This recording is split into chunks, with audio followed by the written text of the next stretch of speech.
Et bonjour à tous et à toutes, bienvenue dans votre épisode de The Trick Play Podcast consacré au preview de la saison 2025. Et aujourd'hui, on va parler des Volunteers du Tennessee. Les hommes de Josh Heupel seront très compliqués à prédire, je vous le préviens. En tout cas, on s'en va du côté de Knoxville dans le Tennessee. Et on va d'abord commencer par une review de la saison 2024. Plutôt une bonne saison comparée aux autres années. C'est vrai que Tennessee, ils ont eu historiquement de très très belles années, mais là sur les 10-15 dernières années, c'était un peu plus compliqué. Donc là, ils terminent la saison à 10 victoires, 2 défaites en saison régulière. Une défaite contre Arkansas, qui était vraiment mauvais cette année, puis contre Georgia, ça arrivait à plein de monde. Finalement, ils battent NC State, qui était 24e à l'époque, Oklahoma, 15e à l'époque, et surtout le numéro 7 du pays, Alabama. Au final, un calendrier plutôt facile avec très peu des grosses équipes de SEC. Il y avait une bonne fenêtre avec une défense qui était très correcte, probablement un top 3 dans la SEC et une top 10 dans le pays. Finalement, tu fais les playoffs pour te faire éclater par Ohio State 42-17 dans un match où tu n'as pas du tout existé une seule seconde. Finalement, c'est une bonne saison parce que tu fais les playoffs, mais qu'en est-il réellement de ton équipe? Mine de rien, cette équipe de Tennessee l'année dernière, elle avait énormément galéré en attaque. Ils étaient dans les matchs grâce à leur défense, qui avait une très très bonne défense, comme je l'ai dit. Ils se sont retrouvés forcément avec une perte. Ils ont perdu beaucoup de joueurs à la draft, notamment le running back Dylan Simpson, qui était le SEC Player of the Year, donc joueur de l'année en sec, top running back qui avait presque fait 1600 yards. Ils perdent également leurs 3 meilleurs receveurs, Dante Thornton Jr., qui est passé par Oregon, il faut le dire. Le receveur Bru McCoy, qui arrivait en fin d'éligibilité. Vous avez également le receveur Squirrel Wright, qui est parti aussi. Le safety Will Brooks, l'edge James Pierce Jr., qui est parti au premier tour. Le defensive tackle Norman Lott, qui est parti au deuxième tour de la draft. Vous avez l'offensive lineman Cooper Mays, qui est parti avec quelques autres joueurs.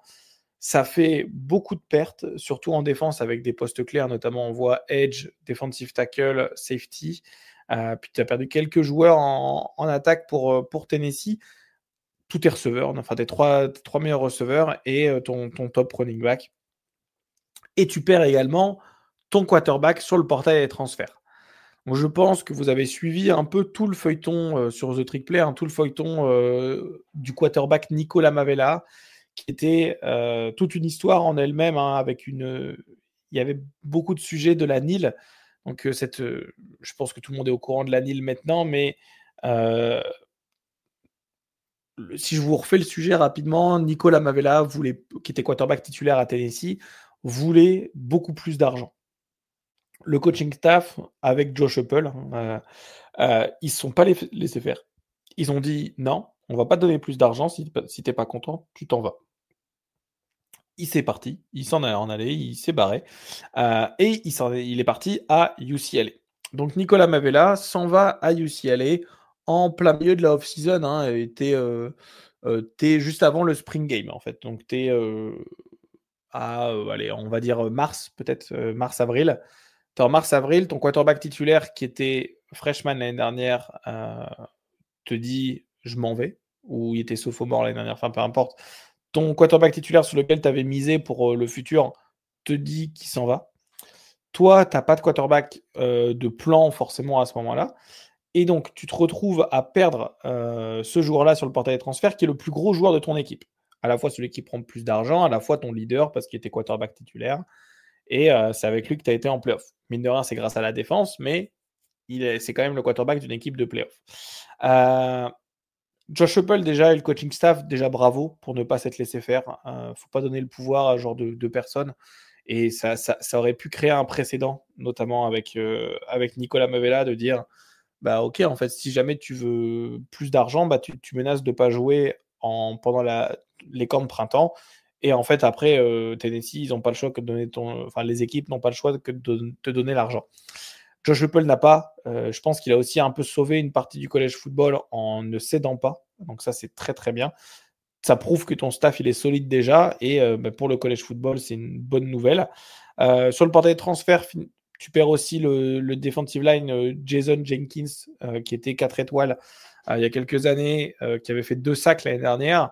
Donc c'est une toute petite perte, mais c'est quand même du talent qui s'en va. Après, c'est plus forcément des gros noms. Moi, j'ai envie de dire, ton équipe, elle reste significativement la même au global. Après, tu as tous tes playmakers, la plupart de tes playmakers qui sont allés. Donc, il va falloir faire un bon recrutement. Au niveau du recrutement au high school, ils ont la 11e classe du pays avec un 5 étoiles et 18 4 étoiles. On parlera du 5 étoiles, c'est un tackle. On en parlera lors de la review d'effectifs. Mais effectivement, ton tackle et ton 5 étoiles. Au niveau des arrivées sur le portail des transferts, vous avez tout le sujet avec Nicolas Mavella. Il fallait trouver un quarterback. Qu'est-ce que tu trouves comme quarterback qui est en camp de printemps, c'est-à-dire que tu viens de commencer tes camps de printemps, tu n'as pas encore pour autant fait ton spring game, ça menace de ne pas jouer, qu'est-ce que tu reprends, de quel côté? Et ben, ils se sont retrouvés avec Joey Aguilar. Pourquoi tout ce feuilleton de la Mavella est intéressant? Intéressant parce qu'il s'en va à un moment qui n'est pas forcément bien, mais surtout, il y a Joey Aguilar qui était à Appalachian State avant, c'est le quarterback d'Appalachian State, qui venait de transférer à UCLA. Mais comme la Mavella arrive, il se dit qu'il va être titulaire et UCLA le promet d'être titulaire devant Joey Aguilar. Joey Aguilar qui n'a pas encore joué avec UCLA, mais qui vient de transférer d'Appalachian State. Ça fait 3 mois qu'il est là. Il se dit, ah mais attends, mais moi je vais perdre mon poste de titulaire parce qu'il n'y avait personne à UCLA. Ah, qu'est-ce que je peux faire? Eh ben, je fais le chemin inverse et je vais à Tennessee pour avoir le job de titulaire. Et donc, tu te retrouves avec Joey Aguilar qui est transfert de Appalachian State à UCLA, à Tennessee, sans avoir joué un match à UCLA. Un peu comme à l'époque une Florian Thauvin. Moi, je suis un grand supporter lillois. Florian Thauvin, ceux qui regardent du football européen, vous savez très bien qu'il est venu à Lille, qui n'a pas joué une minute et qui est parti à Marseille. Et bien ça, c'est un sujet pareil, et c'est le sujet un peu de 2025, un peu comme si à Tennessee avait fait un trade, hein, finalement, ils perdent Nicolas Mavella, mais ils récupèrent Joe Aguilar, qui était le quarterback qui était là. C'est pas vraiment un trade, mais vous comprenez le principe. Ils ont aussi ramené Sam Pendleton, l'offensive tackle de Notre-Dame, 4 étoiles sur le portail des transferts, mais c'est un portail de transferts qui n'est pas forcément fourni, mais au moins, on a un quarterback dans la personne de Joey Aguilar. Si on se fait une review d'effectifs de l'année dernière, globalement, l'attaque n'était pas incroyable. Le running game fonctionnait plutôt bien, surtout quand on voit Dylan Simpson à 1600 yards. Donc, il fonctionnait plus que bien même, mais c'était pas l'attaque du siècle non plus. La défense, elle t'a porté à bout de bras en étant une des défenses top 10 du pays, et c'est pour ça que tu as fait les playoffs. Maintenant que tu as perdu pas mal de playmakers en défense et aussi pas mal de playmakers en attaque, comment ça va se passer? Au poste de quarterback, tu as Joey Aguilar qui va être nommé starter, qui a été nommé starter officiellement il y a quelques jours. C'est un très très bon quarterback. C'est un quarterback qui aime beaucoup lancer la balle loin, ce qu'on appelle un gunslinger. Il aime lancer la balle assez loin sur des seams, des postes, sur de la fade. Et ça, Josh Heupel, le coach de Tennessee, aime bien également ce système offensif. À voir ce que ça donne. En revanche, le gros problème de Joey Aguilar, c'est ses turnovers. Il envoie beaucoup d'interceptions, il fait des fumbles. Et donc là, tu te trouves face à une équipe de Tennessee qui ne peut pas se permettre de faire des fumbles ou des interceptions parce que leur défense, elle ne peut pas être capable d'arrêter tout le monde quand ils ont que 40 tirs d'affaire. Donc voilà, attention à Joey Aguilar, alors que la Mavella, il faisait historiquement moins d'interceptions, je pense. Mais quand même, attention au turnover avec Joey Aguilar. Au niveau du poste de running back, vous allez avoir Star Thomas qui va être un joueur à regarder. Vous aurez également Deshaun Bishop qui a fait 455 yards l'année dernière, 3 touchdowns en tant que true freshman. Donc ça va bien aider Star Thomas. Et vous allez avoir l'autre true freshman Peyton Lewis, 350 yards, 3 touchdowns aussi en tant que true freshman. Vous allez avoir Star Thomas qui va prendre la majorité des portées. Ça va être compliqué de remplacer Dylan Simpson, mais si ces 3 gars peuvent le faire et remplacer, allez, on va dire à 80% à eux 3 de la production de Dylan Simpson, bah, ça va être intéressant. Au niveau du poste de receveur tight end, bah, c'est un peu compliqué cette receiving room. Tu as le retour seulement de ton receveur numéro 4, parce que tes 3 premiers sont partis soit à la draft, soit en fin d'éligibilité. Donc ton receveur numéro 4, c'était Chris Brazel de second, qui a 300 yards l'année dernière, 2 touchdowns. Mais vous avez un ancien 5 étoiles, Mike Matthews, qui a très peu joué l'année dernière, mais il devra step up, parce que là, c'est son année, il y a la place. Il va falloir qu'il montre que son statut de 5 étoiles était mérité.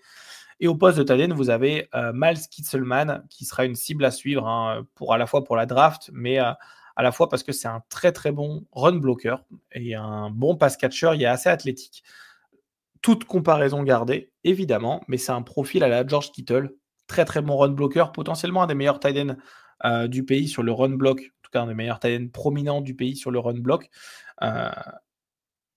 Comme George Kittle, il a très très envie de se donner sur le run block, et ça va être une cible qui va être athlétique, qui a des bons mouvements, et ce sera surtout la seule vraie cible avec de l'expérience cette année. Donc Joe Aguilar va certainement s'appuyer beaucoup dessus. Au niveau de la O-line, par contre, bah, c'était pas foufou. Certes, tu avais une très très bonne O-line pour la course, donc un très bon running game, mais c'était pas foufou sur le passing game, même avec Cooper Mays, hein, qui était la grosse star de cette ligne offensive, c'était pas foufou. Alors maintenant qu'il est parti, on a un peu de problème. Comme je dis, il y avait un bon running game, compliqué sur le passing game. Tu perds 3 de tes 4 starters en attaque sur la ligne offensive.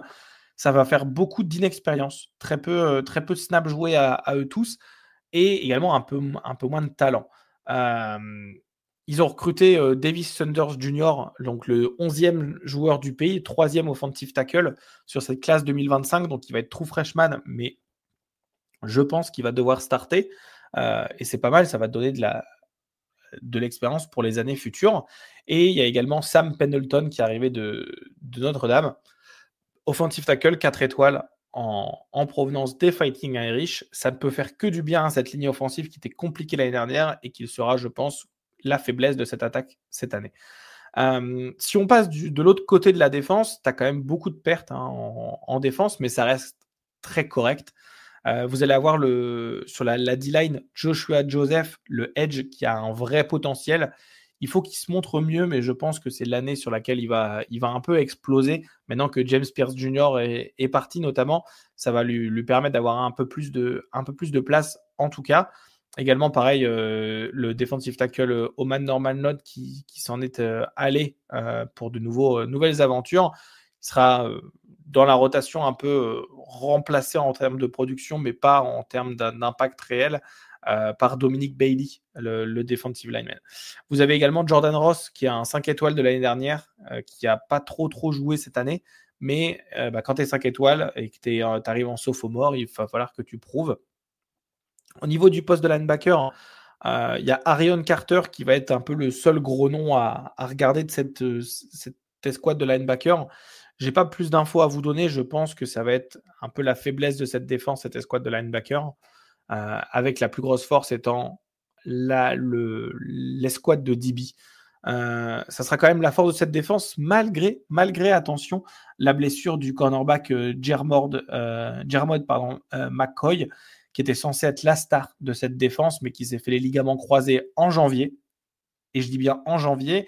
Il ne se l'est pas fait pendant le spring game où tu as c'est très long. Donc, les ligaments croisés, ça peut être, on va dire, entre 9 et 12 mois. Donc, si c'est 12 mois, c'est compliqué. Si c'est 9 mois en janvier, en fait, il peut revenir un peu pour la mi-saison.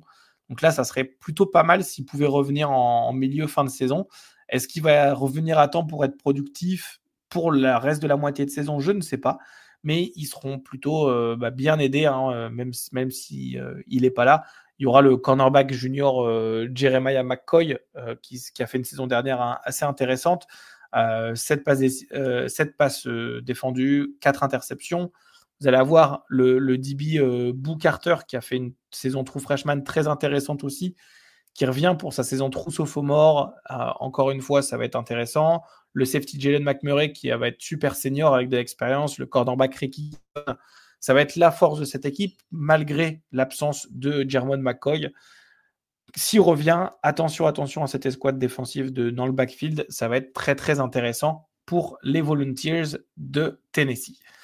Je vous fais rapidement le calendrier de 2025 avec cette équipe qui est, comme on l'a dit, à la fois en reconstruction, mais à la fois ils ont des pièces intéressantes. Ils ont le calendrier le plus facile de la SEC. Ils commencent par Syracuse en terrain neutre.